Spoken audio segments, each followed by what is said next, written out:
Hello students, स्वागत है आप लोग का आपके अपने यूट्यूब चैनल शिक्षा सर्कल 2.0 में। फ्रेंड्स, मैं हूं बेगुप्ता और हम लोग आज क्लास 10th के एनसीईआरटी गणित का जो आपका प्रश्नावली 13.1 है यानी 13.1 है, उसका हम लोग क्वेश्चन नंबर 5 और 6 इस वीडियो में करने वाले हैं। और चैप्टर का आपका नाम है पृष्ठीय क्षेत्रफल और आयतन, जो मेंसुरेशन कहलाता है। और इसमें हम लोग क्वेश्चन नंबर 5 और 6 तो देखेंगे। यह क्वेश्चन आपके लिए बहुत इंपॉर्टेंट है, आपके बोर्ड के लिए भी बहुत इंपॉर्टेंट है। ऐसे तो क्वेश्चन सब इंपॉर्टेंट होता है, लेकिन जो बोर्ड में आता है उसको लोग कहता है बहुत अच्छा क्वेश्चन है, जो कम आता है उसको लोग बोलते हैं खराब क्वेश्चन है। लेकिन आप कंपटीशन में जाएगा तो आपको पता भी नहीं चलेगा कौन क्वेश्चन आता है और कौन क्वेश्चन नहीं आता है। तो आप लोग ऐसे पढ़िए कि आप लोग को प्रत्येक क्वेश्चन आए। तो चलिए, समय को ज़्यादा ना लेंगे और हम लोग क्वेश्चन को बनाएंगे। क्वेश्चन बहुत मज़ेदार है और वीडियो में अंत तक बने रहिए, क्योंकि आपको आज बहुत अच्छा कंटेंट मिलने जा रहा है। ऐसा समझाएंगे ना कि डायरेक्ट दिमाग में। तो क्वेश्चन कहता है कि एक घनाकार ब्लॉक है, एक घनाकार ब्लॉक है और इस ब्लॉक को अंदर की ओर से काटकर एक गड्ढा इस प्रकार बनाया गया है कि अर्धगोले का व्यास घन के किनारे के बराबर है, शेष बचे ठोस का पृष्ठीय क्षेत्रफल। आप कहिएगा कि सर इस क्वेश्चन में कहीं तो किसी घन और अर्धगोला का डेटा दिया ही नहीं है, ना घन का कोई किनारा दिया है, ना अर्धगोला का कहीं व्यास और त्रिज्या का चर्चा किया है। सर ये क्वेश्चन बनेगा कैसे? बात तो समझ में आ रही होगी। आखिर क्वेश्चन कैसे बनाएंगे? तो फ्रेंड्स, इस क्वेश्चन में जब कोई डेटा नहीं ना दिया है तो आप लोग इसमें क्या करिएगा, मान लीजिएगा।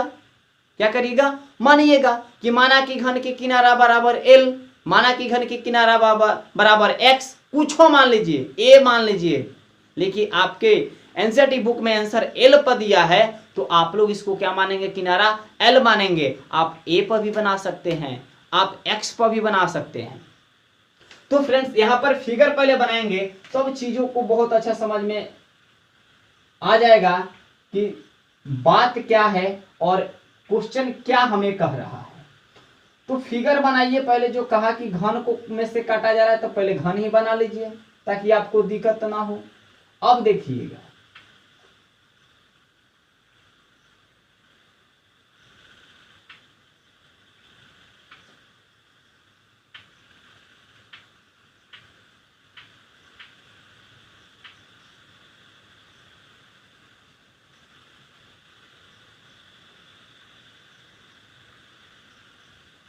तो फ्रेंड्स आपका एक घन है और इसी घन के कहता है एक किनारा को अर्धगोला का व्यास घन के किनारे एक गाढ़ा बनाया जाता है, एक फलक को अंदर की ओर काटकर, अंदर की ओर काटकर।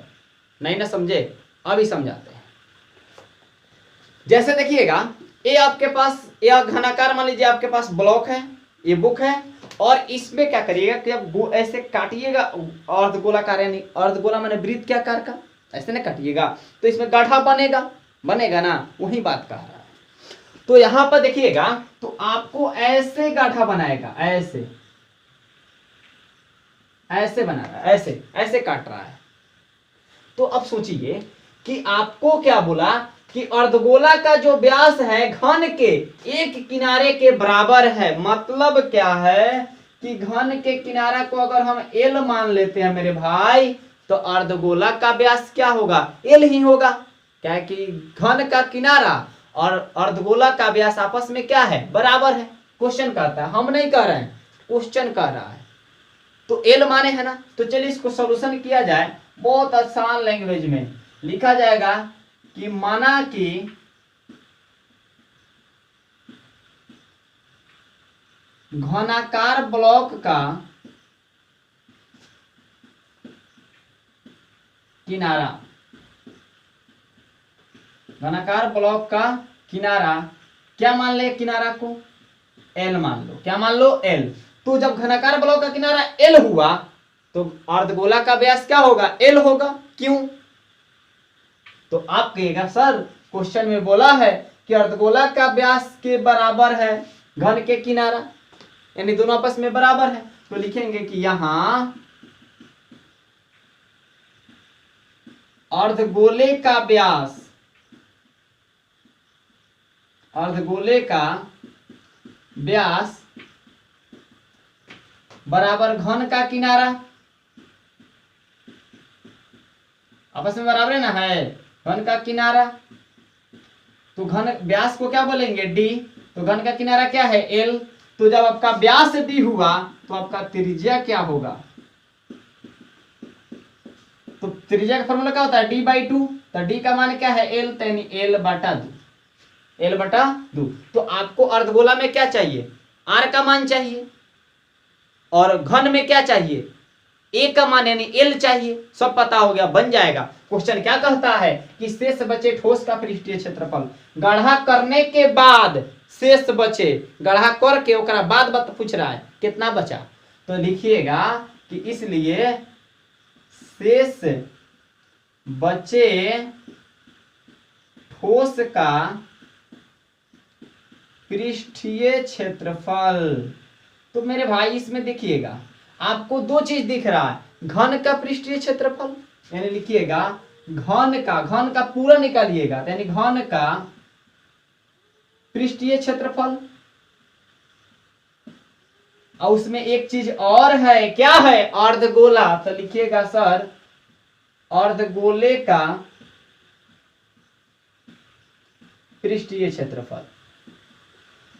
अभी नहीं बनेगा, अब जब गाढ़ा आप करिएगा तो उसमें वृत्ताकार भाग भी बनेगा ना, वृत्ताकार भाग।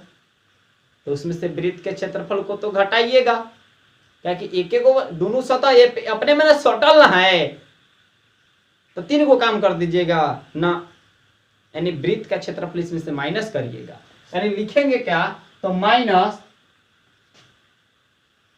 वृत्ताकार आधार का क्षेत्रफल, वृत्ताकार यानी अर्धगोले के वृत्ताकार आधार का क्षेत्रफल। ऐसे अच्छा लैंग्वेज में लिखिए, बहुत अच्छा करके, ताकि बाद में समझ में आए। यानी लिखिएगा कि अर्धगोला के वृत्ताकार आधार का क्षेत्रफल। अब सबका वैल्यू, सबका फॉर्मूला लिखिए। तो यहां पर बोला घन का पृष्ठीय, तो घन का पृष्ठीय 6a²। अब किनारा को आप ए मान लीजिए, चलिए लिखिए ना 6a², हम पढ़ाए ना अपनी भाषा में, फॉर्मूला 6a², 6l² भी होता है, कोई दिक्कत नहीं है। अब प्लस अर्धगोला का तो 2πr², अब वृत्त का क्षेत्रफल तो πr², माइनस है तो माइनस करिएगा। अब देखिए 6 एल का मान यहाँ पर रखने दीजिए, पर एक बार पढ़िए लीजिए, एक बार लिख लीजिए 6la² और 2 देखिए 2 को πr² में से 1 को πr² को माइनस करेंगे, क्योंकि दोनों मार का मान क्या है, सेम है ना, है, तो माइनस कर दीजिए। तो 2 को πr² में से 1 को πr² जाएगा, यहाँ पर कुछ नहीं तो 1 रहता है, तो आपका बच जाएगा 1 πr² यानी सोझे πr²। अब देखिए तो 6 का 6, एल का मान क्या है, तो गुना एल का, ए का मान है आपका एल, ए का मान क्या है, एल। यहाँ पर घन का किनारा आपका क्या है, एल है, यानी ए का मान है एल, तो एल का स्क्वायर, क्या करिएगा, एल का स्क्वायर प्लस पाई का मान पाई रहने दीजिए, क्या कि इसमें वैल्यू नहीं दिया था, वैल्यू काहे रखेंगे। आर का मान क्या है, l/2, तो लिख दीजिएगा सर जी l/2 का होल स्क्वायर, क्या लिखिएगा, l/2 का होल स्क्वायर। तो आप जब बनाइएगा यहाँ पर, तो बनाइएगा तो हो जाएगा 6l² प्लस पाई का पाई लिख दीजिए, l² का पावर 2 है, 2 का भी पावर 2, दोनों का पावर होता है, बटा के ऊपर वाला का भी और बटा के नीचे वाला का भी, यानी l का स्क्वायर l² होगा और 2 का स्क्वायर क्या आएगा, 4। यानी इधर अब बनाते हैं ताकि आप लोग को अच्छा दिखाई दे, तो हो जाएगा 6l² प्लस ये ऊपर हो जाता है, पाई कहाँ हो जाएगा, ऊपर, यानी πl² बटा में आएगा 4। तो 4 लघुत्तम ले लीजिए, तो 4 जब एलसीएम लीजिएगा तो 6 चौके कितना आ जाएगा, 24l² और 4 एकम 4, तो हो जाएगा πl²। अच्छा दोनों में से क्या कॉमन होने वाला है, तो दोनों में से आपका कॉमन होने वाला है l², ताकि दोनों में क्या है, l² आपको एक जैसा दिख रहा है, तो जो एक जैसा होकर के बाहर निकाल लो, तो हो जाएगा l²। अब बटा में क्या है, देखो ना 4, तो लिख दीजिएगा सर जी बटा में 4, तो बच के जगह 4 तो भाग गया, तो नीचे कुछ ना बचा, तो देखिए में से l² निकलेगा तो क्या बचा है, 24 बचा है। में से प्लस का प्लस आने से एल स्क्वायर निकल गया तो क्या बचा है, पाई बचा है। तो आप कहेंगे सर जी यही क्या हो गया, आंसर हो गया। आपका क्या हो गया, आंसर। तो आप लोग इसका स्क्रीनशॉट ले लीजिए। तो फ्रेंड्स अब देखते हैं छठा नंबर क्वेश्चन। ये आपके बोर्ड एग्जाम के लिए वीवीआई क्वेश्चन है। तो आप लोग अभी ही अपने कॉपी में लगा दीजिए VVI, very very important question. और ये क्वेश्चन आप लोग इसके फिगर को जानते हैं, यूज भी करते हैं, पढ़कर आप देख भी लिए होंगे। क्या है क्वेश्चन, तो कहता है दवा का एक कैप्सूल एक बेलन के आकार का है, गोल वाला कैप्सूल ना, जो लंबा लंबा नहीं आता है, समझ गए होंगे, जिसके दोनों सिरों पर एक एक अर्धगोला लगा हुआ है, दोनों ओर से अर्धगोला। देखिए ना, बता रहे फिगर अभी। इस पूरे कैप्सूल की लंबाई 14 mm है और उसका व्यास 5 mm है। तो इसका पृष्ठीय क्षेत्रफल यानी पूरे कैप्सूल का पृष्ठीय क्षेत्रफल क्या होगा। तो फिगर देखते हैं। ऐसे आपका कैप्सूल है, इतना बड़ा तो होता नहीं है, लेकिन हम लोग को पढ़ना है जब गणित तो इसको थोड़ा बड़ा करना होगा। ऐसे कैप्सूल है आपका, और एक कैप्सूल है ना, इधर भी एक अर्धगोला लगा हुआ है, इधर भी एक अर्धगोला लगा हुआ है। लगा हुआ क्या है, तो होता है ऐसे कैप्सूल में। लेकिन पूरा का पूरा लंबाई कितना दिया है, तो 14 mm दिया है टोटल। अर्धगोला सहित है, दोनों अर्धगोला मिला के। लेकिन हमको टोटल लंबाई से मतलब थोड़े है, हमको इसमें दो चीज है, हमको देख रहे हैं कि इसमें दो चीज है, एक है बेलन और दो गो है अर्धगोला। तो अर्धगोला में क्या फॉर्मूला होता है, तो 2πr², यानी r का मान चाहिए। और बेलन में क्या चाहिए, 2πrh, यानी r और h का मान चाहिए। तो r का मान कैसे पता करेंगे, h का मान कैसे पता करेंगे, तो ध्यान दीजिएगा। तो यहां पर पहले देखिए, और जो व्यास है ना अर्धगोला का, वो कितना है, 5 mm। मतलब क्या है, यहां से यहां तक का व्यास कितना है दोनों का, तो 5 है। मतलब यहां से यहां कितना है, 5 mm है, 5 mm। तो बताइए, तो व्यास 5 mm है, तो आधा त्रिज्या होता है, आधे ना होता है, तो त्रिज्या कितना हो जाएगा, 2.5 mm, आधा ना होता है। पहले कुछ बातों को लिखते हैं। तो यहाँ पर सोल्यूशन करेंगे, लिखेंगे कि माना कि नहीं, सॉरी यहाँ पर जो वैल्यू दिया है तो लिखेंगे कि चूंकि अर्धगोले का व्यास, अच्छा अर्धगोला का व्यास, तो अर्धगोला का व्यास कितना दिया है, तो 5 mm दिया है। तो इसलिए अर्धगोला का त्रिज्या क्या होगा, तो अर्धगोला के त्रिज्या क्या हो जाएगा, 5/2 व्यास बटा 2 mm कर दीजिए ना, इतना लिख दीजिए। ये भी गलत नहीं होगा, या इसी को दशमलव में करेगा तो 2.5 mm, 2.5 mm हो जाएगा आधा। और जो त्रिज्या आपका, जो व्यास अर्धगोला का वही व्यास तो बेलन का है, तो जो व्यास आपका अर्धगोला का वही व्यास बेलन का, तो जो व्यास आपका अर्धगोला का वही व्यास होगा, यानी जितना त्रिज्या अर्धगोला का उतना ही त्रिज्या बेलन का। तो लिख सकते हैं तथा बेलन की त्रिज्या, क्या लिखेंगे, बेलन की त्रिज्या।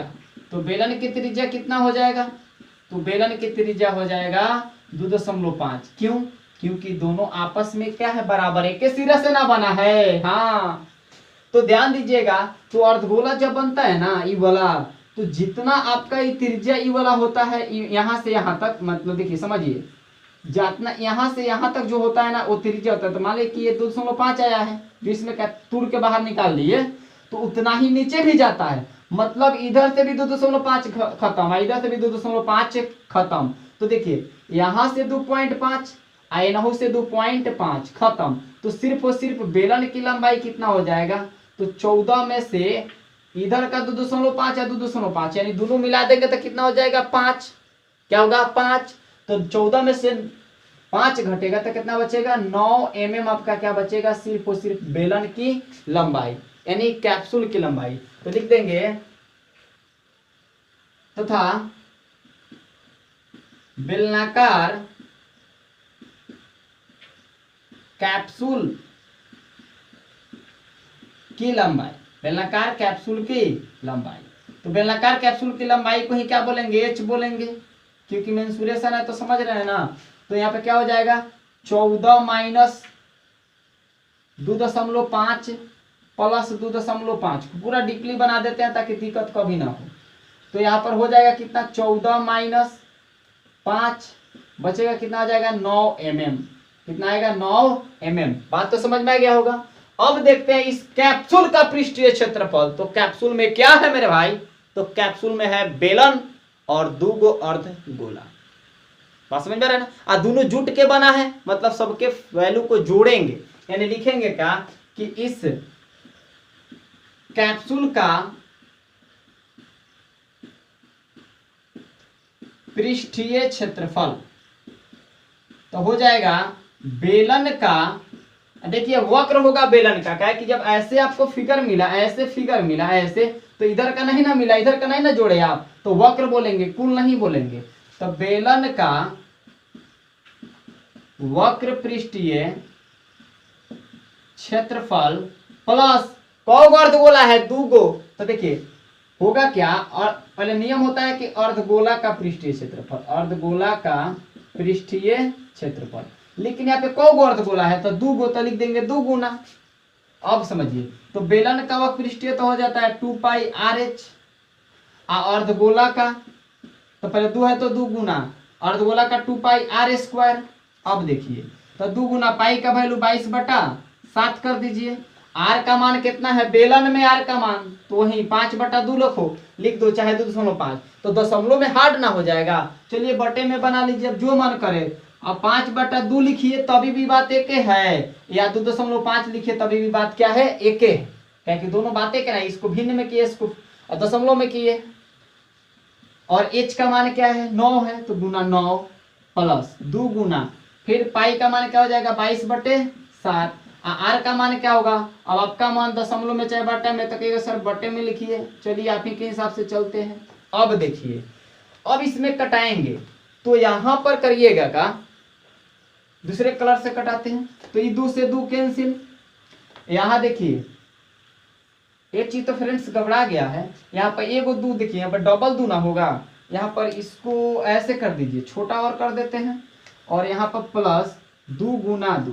काहे कि देखिए ये 2 तो आपका पहिल का है, और ये 2 गुना पाई का वैल्यू 22/7। समझ में आ रहा है ना, यानी करेगा तो ई 2 से ई 2 कैंसिल, आई 2 से ई 2 कैंसिल। अब तो नहीं कटने वाला है, 7 से तो बाकी कोई कटेगा नहीं, तो गुना करिए, तो ये दोनों में करिएगा तो 22/5, तो 22/5 हो जाएगा 110, 5 दूनी 10, 5 10 1 11, गुना 9 ऊपर है, बटा में क्या आएगा 7, प्लस इधर देखिए 22/5 110, गुना में क्या आएगा 5, बटे में क्या आ जाएगा 7। अब क्या सर आगे बढ़िए, तो दोनों को गुना करिएगा तो 11 9 99, 0 के 0 बैठाइए, बटा में आया 7। फिर देखिए 11 5 55, 0 के 0, बटा में क्या आया 7। अब क्या करिएगा, एलसीएम ले लीजिएगा 7 लीजिएगा ना, तो 990 प्लस 550, तो दोनों को जोड़ दीजिए। अब यहाँ पे बना देते हैं ताकि आप लोग को अच्छा से दिखाई भी दे दे, तो जोड़िएगा तो आ जाएगा 0 का 0, 9 5 14, हाथ में 1, 9 5 14, 1 15, यानी 1540, बटा में क्या आएगा 7। अब 7 से भागा दे दीजिए 1540 को, तो 7 दूनी कितना आएगा 14, इधर 1 बचेगा, फिर 7 दूनी क्या आएगा 14, आई 0 उठा के रख दीजिए, यानी आपका कट क्या आएगा, तो 220 बार में कटेगा, यानी 220 mm स्क्वायर आपका क्या आएगा, आंसर आएगा। तो ये तो आपका रफ हुआ, तो आप लोग इसका स्क्रीनशॉट लीजिए। फ्रेंड्स वीडियो बड़ा ना होने की वजह से 2 ही क्वेश्चन लिया हूं, इसके बाद वाले वीडियो में आपको अगला उस एक्सरसाइज का 3 क्वेश्चन कंप्लीट करा दूंगा। तो फ्रेंड्स देखिए, इतनी गर्मी में मैं आप लोगों के लिए वीडियो शूट करता हूं, इसमें पंखा चलाना भी मतलब अलाउ नहीं है, अलाउ है लेकिन चलाएंगे तो वीडियो अच्छा से रिकॉर्ड नहीं हो पाएगा, तो आप लोग को देखने में भी अच्छा नहीं लगेगा और मुझे बनाने में भी अच्छा नहीं लगेगा। तो फ्रेंड्स इस गर्मी को आप लोग ध्यान में रखिए कि हाँ एक टीचर हमारे लिए कितने मेहनत करते हैं, तो वीडियो को थोड़ा ज़्यादा से ज़्यादा शेयर करिए। समझ में आता है तो लाइक करिए, नहीं आता है तो डिसलाइक ही कर दीजिएगा, लेकिन दोनों में से कोई कीजिए। और नए आए हैं तो चैनल को सब्सक्राइब करिए, बेल आइकन को ऑल पर दबा दीजिए ताकि आपको प्रत्येक वीडियो का नोटिफिकेशन मिलता रहे। तो आज के लिए इतना ही, मिलते हैं अगले वीडियो में। जय हिंद।